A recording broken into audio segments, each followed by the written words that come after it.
الشيطان الرجيم. بسم الله الرحمن الرحيم. بسم الله الرحمن الرحيم. Assalamualaikum warahmatullahi wabarakatuh. Alhamdulillahirabbil alamin wal aqibatu lil muttaqin wala udwan illa 'alal zalimin. Allahumma shalli wa sallim ala Muhammadin sallallahu alaihi wasallam wa ala alihi wa sahbihi ajmain. Raditu billahi rabba wa bil islami dina wa bi Muhammadin sallallahu alaihi wasallam nabiyya wa rasulah. Subhanaka la ilma lana illa ma 'allamtana. Rabbi zidna ilma warzuqna fahma.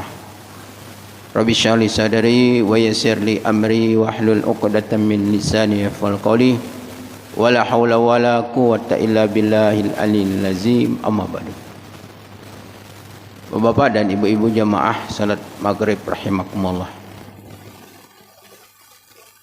Di kesempatan yang baik, tempat yang baik, marilah kita senantiasa memanjatkan puji dan syukur kita kehadiran Allah Subhanahu wa taala yang telah memberikan kita banyak kesempatan, di antaranya kita walaupun hari hujan, alhamdulillah kita masih diizinkan Allah Subhanahu wa taala untuk dapat melangkahkan kaki kita salat berjemaah, kemudian diteruskan dengan kajian kita setiap Jumat sore, Jumat malam.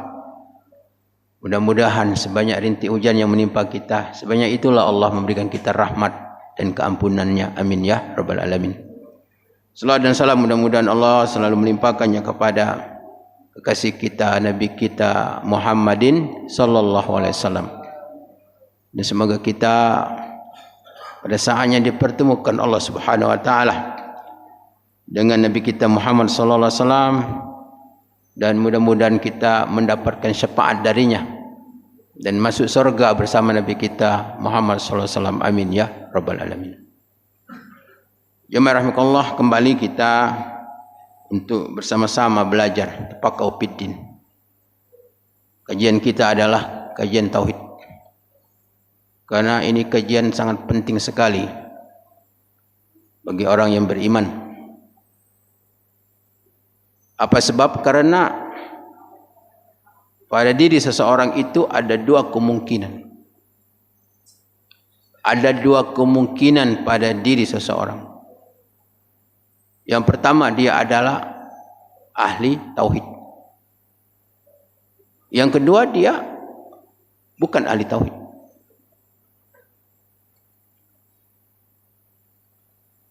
Jadi kita ini takut pada diri kita sendiri, sehingga kita ini sangat berhati-hati supaya jangan tergelincir, karena antara tauhid dan syirik itu beda-beda tipis. Beda-beda tipis. Jadi pada diri seseorang, kalau dia tidak bertauhid, berarti dia adalah syirik. Inilah kita selalu berusaha untuk memelihara, menjaga agar debu-debu, virus-virus syirik ini dapat kita pertahankan. Jangan sampai dia merusak keimanan kita, merusak akidah kita, merusak amal kita. Karena orang-orang yang mengaku dirinya sebagai seorang muslim, sebagai seorang mukmin, mungkin dia belum mengenal tauhid, atau dia tidak peduli tentang kajian-kajian tauhid, dan disibukkan untuk beramal, untuk beribadah. Bahkan ada yang tidak senang dengan pelajaran tauhid. Tentu ini adalah merupakan suatu musibah yang sangat besar. Bapak Ibu rahimakumullah, kajian kita pada malam ini adalah mengenai tentang keutamaan tauhid. Jadi apa padilah keutamaan-keutamaan yang akan diperoleh bagi orang yang hidupnya dengan bertauhid kepada Allah Subhanahu wa taala. Yang pertama,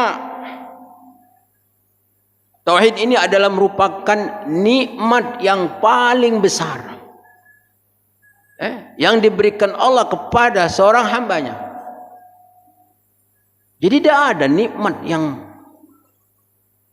lebih mahal harganya, yang lebih tinggi selain daripada nikmat tauhid. Jadi tauhidnya adalah merupakan inti daripada keimanan dan keislamannya seseorang. Ini nikmat yang paling besar. Nikmat yang nomor 2, nikmat apa? Nikmat sehat. Ketika seorang sahabat bertanya kepada Rasulullah SAW, "Ya Rasulullah, kalau aku meminta kepada Allah, apakah yang lebih baik aku minta kepada Allah Subhanahu wa taala?" Kata Rasulullah SAW, As'alullah al-afiyah. Mintalah kepada Allah sehat. Sehat. Di nikmat pertama, nikmat apa? Nikmat iman, nikmat Islam, nikmat bertauhid kepada Allah Subhanahu wa taala. Nikmat yang kedua, nikmat sehat. Kemudian nikmat ketiga baru yang lain, nikmat keluarga, nikmat harta, pangkat jabatan dan lain sebagainya. Itu nikmat yang nomor 3. Ini yang pertama. Kemudian yang ketiga adalah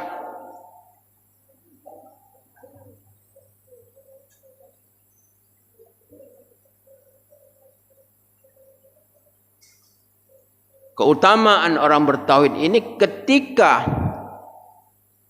tauhid ini telah mencapai derajat yang sempurna pada diri seseorang,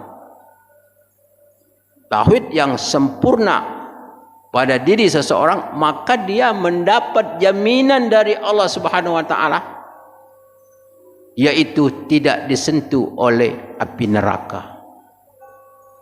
Sebagaimana sabda Rasulullah SAW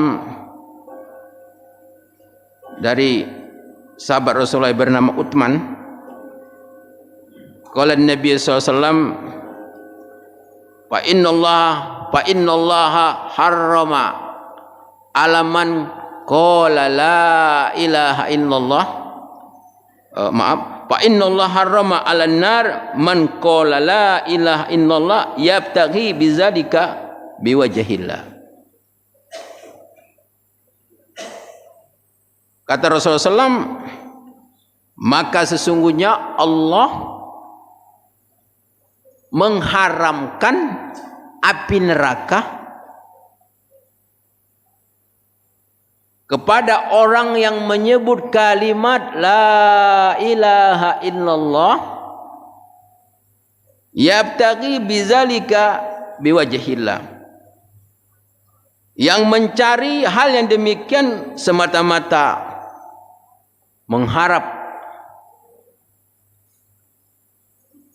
keikhlasan kepada Allah Subhanahu wa taala. Artinya dia mengucapkan kalimat ini adalah benar-benar menjaga kemurnian tauhidnya kepada Allah Subhanahu wa taala. Sehingga orang yang demikian mendapat jaminan dari Allah Subhanahu wa taala tidak disentuh oleh api neraka. Subhanallah. Ini adalah merupakan salah satu daripada keutamaan orang-orang yang bertauhid kepada Allah Subhanahu wa taala. Bahkan di hadis yang lain Rasulullah SAW menjelaskan, ada 70.000 umatku, kata Rasulullah, la azab wala hisab, tidak mendapatkan azab, tidak dihisab, langsung masuk ke dalam surga Allah Subhanahu wa taala. Siapa itu? Adalah orang-orang yang benar-benar mempunyai tauhid yang kuat, punya tauhid yang sempurna di dalam hidupnya. Subhanallah. Ketika Rasulullah SAW menyampaikan hadis tersebut, ada seorang sahabat yang bernama Ukas. Ya Rasulullah, doakan aku ya Rasulullah agar aku termasuk daripada mereka. Kata Rasulullah, engkau termasuk bagian daripada mereka. Kemudian ada seorang yang lain mengatakan, ya Rasulullah, doakan aku agar aku termasuk daripada mereka. Kata Rasulullah, kau sudah didahului oleh Ukasah. Jadi ini salah satu daripada di antara keutamaan orang-orang yang hidupnya yaitu bertauhid kepada Allah Subhanahu wa taala. Kemudian yang ketiga adalah keutamaan orang yang bertauhid itu sebagai sebab yang paling besar bagi manusia untuk mendapatkan keselamatan di dunia dan di akhirat. Di dunia dan di akhirat. Jadi orang yang bertauhid ini dia akan selamat di dunia dan di akhirat. Sebagaimana diceritakan peristiwa yang terjadi kepada diri Nabi Yunus alaihissalam. Ketika Nabi Yunus alaihissalam berada di perut ikan, kemudian Nabi Yunus alaihissalam berdoa kepada Allah yang diterangkan Allah Subhanahu wa taala di dalam surah Al-An'am, di dalam surah Al-Anbiya.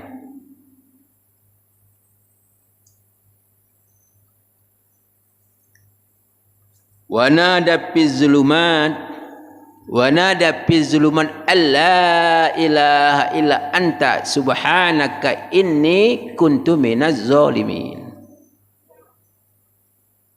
Wanada, maka berdoa Nabi Yunus fi zulumat, di dalam kegelapan, gelapnya di perut ikan, gelapnya di dasar laut, gelapnya malam. Apa yang didoakan, yang diucapkan oleh Nabi Yunus alaihissalam? La ilaha illa anta subhanaka inni kuntu minaz zalimin. Tidak ada Tuhan kecuali Engkau. Subhanaka, maha suci Engkau. Inni kuntu minaz zalimin, aku adalah termasuk orang-orang yang zalim. Jadi Nabi Yunus berdoa dengan menggunakan kalimat tauhid. Ini menggunakan kalimat tauhid ini. Dengan menggunakan berdoa dengan menggunakan kalimat tauhid ini, maka menjadi sebab Allah Subhanahu wa taala menyelamatkannya.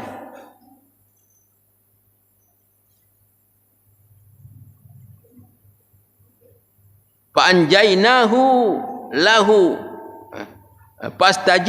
fastajibna lahu wa najainahu minal ghammi wa kadzalika nunjil mu'minin. Maka kata Allah, kami kabulkan baginya dan kami selamatkan daripada kesulitan, minal ghammi, daripada dalam kesusahan, dalam kesulitan. Tidak ada kesulitan yang dialami oleh seorang manusia, yang dialami oleh seorang manusia seperti yang dialami oleh Nabi Yunus alaihissalam. Maka Allah Subhanahu wa taala selamatkan mereka. Allah selamatkan Nabi Yunus. Wa kadzalika, begitu juga kata Allah, wa kadzalika nunjil mu'minin. Dan begitu juga kami akan menyelamatkan untuk menyelamatkan orang-orang yang beriman. Jadi orang yang beriman ketika dia berdoa dengan menggunakan kalimat ini, maka doanya akan dikabulkan oleh Allah Subhanahu wa taala. Kemudian orang yang bertauhid itu akan dijamin untuk keselamatannya di dunia dan di akhirat. Dijamin keselamatannya di dunia dan di akhirat. Sebagaimana firman Allah Subhanahu wa taala dalam surah Al-An'am ayat 82. Allazina amanu wa lam yalbasu imanum bizulmin ulaika lahumul amnu wa hum muhtadun. Orang-orang yang beriman dan tidak mencampur adukkan keimanannya dengan kezaliman, maka dia adalah selamat, dia adalah aman. Dan mereka itulah orang-orang yang mendapat petunjuk dari Allah Subhanahu wa taala. Jadi ketika Rasulullah SAW membaca ayat ini, para sahabat Rasulullah SAW berkeberatan dengan ayat ini. Karena maksud ayat ini, orang-orang yang beriman yang tidak mencampur aduknya keimanannya dengan kezuliman. Kezuliman artinya dosa. Siapa yang tidak berdosa? Ya Rasulullah maksum, tapi para sahabat tidak maksum. Para sahabat itu masih punya dosa, maka para sahabat tidak merasa nyaman dengan ayatnya ini turun. Orang-orang yang beriman yang tidak menyampur adukan keimanannya dengan dosa-dosanya, dengan kezalimannya, maka dia aman. Artinya kalau dia berdosa, tidak aman dia, tidak selamat dia.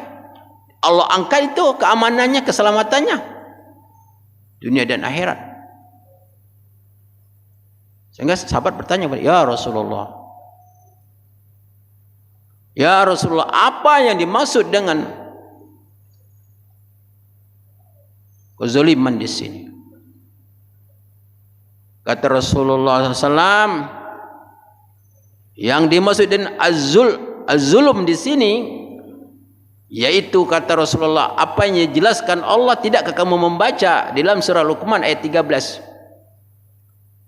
Azqala Luqmanu libnihi wa huwa ya'uzu ya bunayya la tusyrik billah inna syirka la zulmun azim. Ingatlah ketika Luqman berkata kepada anaknya, dan dia memberikan nasihat kepadanya, ya bunayya, wahai anakku, la tusyrik billah, jangan kau syirik kepada Allah. Inna syirka la zulmun azim, karena syirik itu adalah kezaliman, dosa yang sangat besar. Jadi zalim dalam ayat ini kata Rasulullah adalah maksudnya syirik kepada Allah Subhanahu wa taala. Maka oleh karena itu orang yang untuk menjaga kemurnian kesucian tauhidnya kepada Allah Subhanahu wa taala, maka dia mendapat jaminan dari Allah Subhanahu wa taala. Menurut surah Al-An'am ayat 82 ini tentang keselamatan. Tetapi kalau dia melakukan perbuatan syirik, maka jaminan keamanan keselamatan itu dicabut oleh Allah Subhanahu wa taala. Nauzubillah min dzalik. Kemudian juga di antara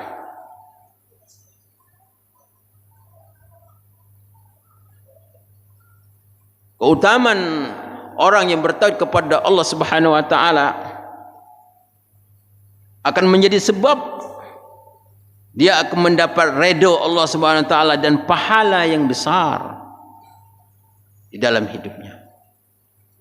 Jadi orang yang bertauhid itu dia akan mendapatkan, menjadi sebab dapat redha Allah Subhanahu wa taala.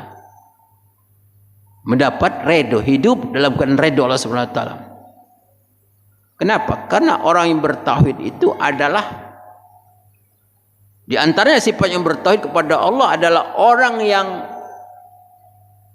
redha atas apa yang ditentukan Allah Subhanahu wa taala. Qada dan qadar Allah. Qadar buruk. Dapat musibah, dapat bencana, hilang barang yang disayangi, hilang orang yang dicintai. Ini kan musibah.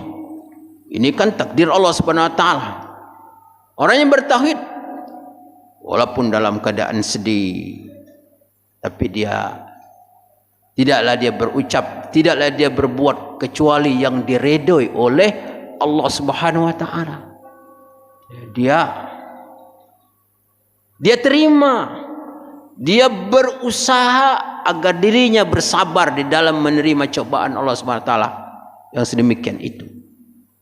Maka dengan kesabaran itulah Allah redho. Allah redho. Kalau orang tidak sabar, Allah tidak redho. Kalau orang protes dengan yang ditakdirkan Allah Subhanahu wa taala, berarti dia melawan Tuhan. Dia terima kepada Allah siang.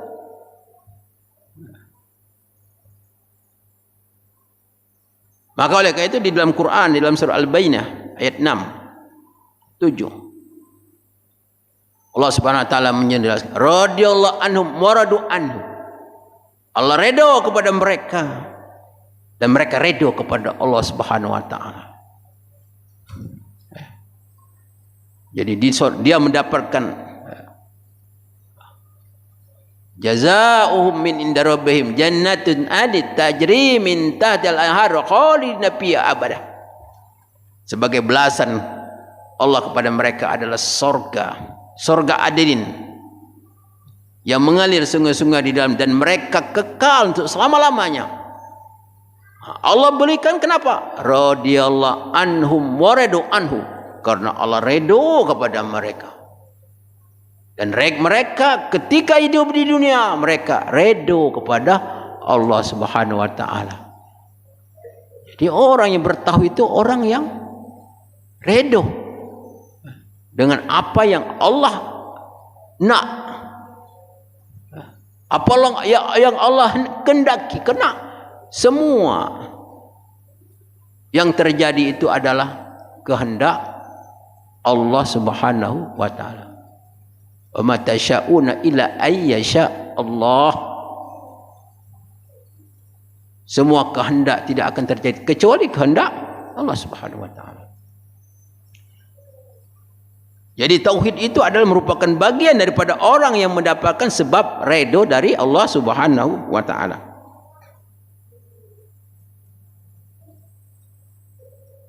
Kemudian berikutnya, keutamaan tauhid itu adalah akan menjadi manusia yang paling bahagia. As'adan nasu yaumal qiyamah. Kata Rasulullah SAW, orang yang paling bahagia pada hari kiamat adalah orang yang ahli tauhid. Ketika Rasulullah ditanya, siapakah yang berhak mendapatkan syafaat dari Rasulullah SAW? Yang berhak mendapatkan syafaat pada hari kiamat nanti. Syafaat dari Rasulullah SAW, syafaat dari malaikat, syafaat dari orang-orang yang soleh, syafaat dari Allah Subhanahu wa taala. Banyak syafaat di akhirat nanti. Siapa yang berhak mendapat syafaat? Kata Rasulullah SAW, yang berhak mendapat syafaat adalah orang yang ahli tauhid. Orang yang hidup di dunia ini bertauhid kepada Allah Subhanahu wa taala. Subhanallah. Maka oleh karena itu kita menjaga tauhid ini agar kita termasuk daripada orang-orang yang mendapatkan syafaat. Orang yang mendapatkan syafaat pasti masuk surga. Karena syafaat itu pertolongan. Pertolongan yang Allah kasih kepada orang-orang yang tidak syirik kepada Allah Subhanahu wa taala. Orang yang syirik Allah tidak kasih itu. Man dzalladzi yashfa'u indahu illa biiznih. Siapakah yang dapat memberikan syafaat pada hari kiamat? Atik illa biizni, kecuali izin Allah. Allah. Rasulullah SAW dikasih rekomendasi untuk memberikan syafaat bagi orang-orang yang diizinkan Allah Subhanahu wa taala. Siapa? Orang yang bertauhid kepada Allah Subhanahu wa taala. Orang yang syirik kepada Allah, orang yang tidak beriman kepada Allah, tidak dapat syafaat, tidak akan mendapat pertolongan dari Rasulullah sallallahu alaihi wasallam. Kemudian orang yang bertauhid itu juga adalah orang-orang yang akan menyebabkan menjadi sebab orang akan mendapatkan taufik atas segala apa yang dia lakukan, dari ucapannya, dari perbuatannya lahir dan batin. Jadi orang yang bertauhid akan mendapatkan taufik. Artinya apa? Apa yang dia ucapkan, apa yang dia lakukan itu akan sesuai dengan apa yang dikehendaki oleh Allah Subhanahu wa taala. Karena dia ada dibimbing Allah Subhanahu wa taala. Dia mendapat bimbingan sehingga dalam ucapannya tidak mendatangkan dosa. Di dalam berbuat begitu juga. Ya. Jadi ini orang yang bertauhid ini. Dia selalu mendapat taufik. Jadi dikatakan taufik dan hidayah. Kalau hidayah itu orang mendapat hidayah belum tentu dapat taufik. Banyak orang tahu bahwa salat ke masjid ini pahalanya besar. Banyak yang tahu tuh. Tapi kenapa orang yang belum datang ke masjid untuk salat berjamaah? Itulah dia belum dapat taufik. Hidayah lah dapat, taufik belum. Ya kan? Itu. Jadi orang yang bertauhid akan selalu menjadi sebab orang akan mendapatkan taufik dan hidayah dari Allah Subhanahu wa taala. Bapak Ibu rahimakumullah. Begitu juga orang yang bertauhid adalah menjadi sebab untuk mendapatkan kemudahan-kemudahan di dalam melakukan kebaikan dan mendapatkan kemudahan-kemudahan di dalam meninggalkan kemaksiatan. Jadi orang yang bertauhid itu akan menjadi sebab dia akan mendapatkan kemudahan. Masya Allah. Kalau sesuatu itu sudah dijadikan Allah mudah, alangkah ringannya orang berbuat. Salat malam itu susah, berat. Tapi kalau Allah kasih mudah, Masya Allah, tidak terasa. Orang pergi ke masjid, sebab perjalanan yang paling berat pergi ke masjid. Kata ulama, pelajaran yang paling berat apa mana? Pergi ke masjid. Tapi kalau Allah sudah kasih mudah, sejauh apapun tidak masalah. Tidak masalah jauh. Apalagi zaman sekarang ada mobil, ada kendaraan dan sebagainya. Jadi penghalang. Kenapa? Karena Allah sudah kasih kemudahan. Di dalam beribadah kepada Allah Subhanahu wa taala. Ada seorang mu'allaf, ketika dia belum masuk Islam, dia bertanya, bagaimana kalau saya jadi orang Islam? Saya tidak puasa. Karena saya ngeri saya sangat salut kepada orang Islam, dia berpuasa. Kalau saya mungkin tidak mampu untuk berpuasa, boleh tidak saya jadi orang Islam nanti saya tidak puasa? Kata ulama, kau coba dulu. Kau masuklah Islam, kemudian dicoba dulu. Setelah dia masuk Islam, apa yang terjadi? Ternyata ibadah yang paling dia senangi adalah puasa. Bahkan puasa bukan saja Senin Kemis dia lakukan, tapi dia puasa Nabi Daud, sari puasa, sari ndak, sari puasa, sari ndak, sepanjang umurnya. Masya Allah. Ngapo? Karena Allah sudah kasih kemudahan. Allah sudah kasih kemudahan. Apa sulitnya kalau Allah sudah kasih kemudahan? Ini haram. Sudah kalau haram. Dia kata tapinya lagi.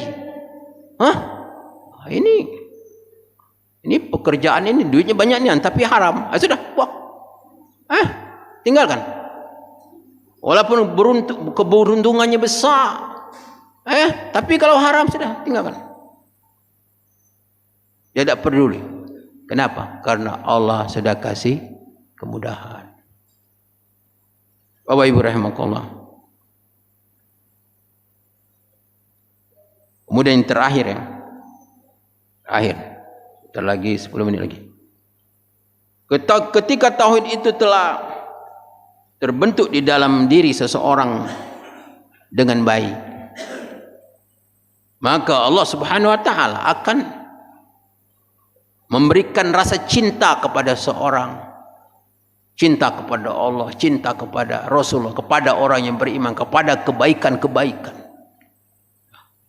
Habbaba ilaikumul iman, Allah akan menjadi hatinya cinta kepada keimanan, kepada Allah, kepada Rasul, kepada orang-orang yang beriman, kepada kebaikan-kebaikan. Subhanallah. Dan Allah akan jadikan hatinya kara kebencian kepada kekufuran, kepada kezaliman, kepada kemaksiatan, kepada kesyirikan. Benci hatinya, benci.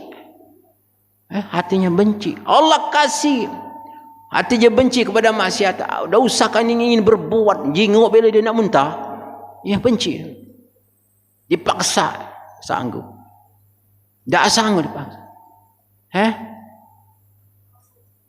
Dihalangi dia untuk melakukan ketaatan, sanggup tak solat? Tak sanggup, tak solat.